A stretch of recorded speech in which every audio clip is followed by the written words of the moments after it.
పెళ్లైనా పండగైనా వేడుక ఏదైనా పట్టుచీరల ప్రత్యేక వేదిక వారాహి సిల్క్స్. సాంప్రదాయానికి సౌందర్యానికి వారధి. రాయలసీమ రామన్న చౌదరిలో డైలాగ్ చెప్పాను.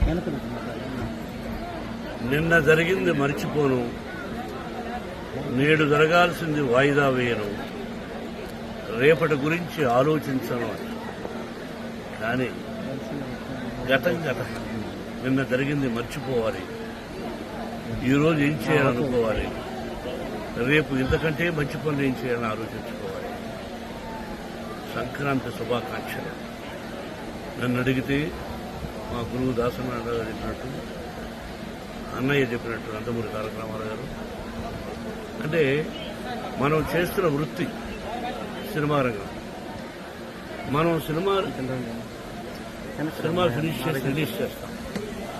మన సినిమా హిట్ అయితేనే మనకు నిజమైన పండుగ. ఎందుకంటే చేస్తున్న ప్రొఫెషన్.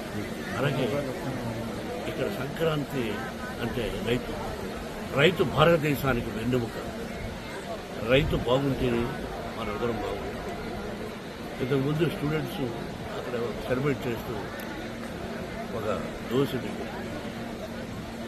వడ్ల గింజలు ఇచ్చారు. ఆ దోశలు వడ్ల గింజలు దంచితే ఎంత బియ్యం అవుతుంది. అది దోషిస్తుంది, ఒక పిడిగడ అవుతుంది, అర పిడిగడ అవుతుంది. అది ఒక మనిషిని బ్రతికిస్తుంది. దాని వెనకాన రైతు కష్టం ఒక్కసారి పేపర్ మీద వేసుకుంటే గంట చెప్పాలి. నిజమైన పంట బాగా జల్లు లేకుండా, సత్తు లేకుండా గట్టిస్తాము పడ్డాడు.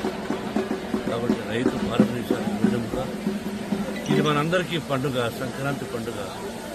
సంక్రాంతి లక్ష్మి అందరి ఇళ్లలోకి వచ్చి అందరూ సుఖ సంతోషాలతో సౌభాగ్యంగా 100 సంవత్సరాలు క్షేమంగా ఉండాలని, కరువు కాటకాలు రాకూడదని ఆ షిరిడి సాయినాథని ప్రకృతిని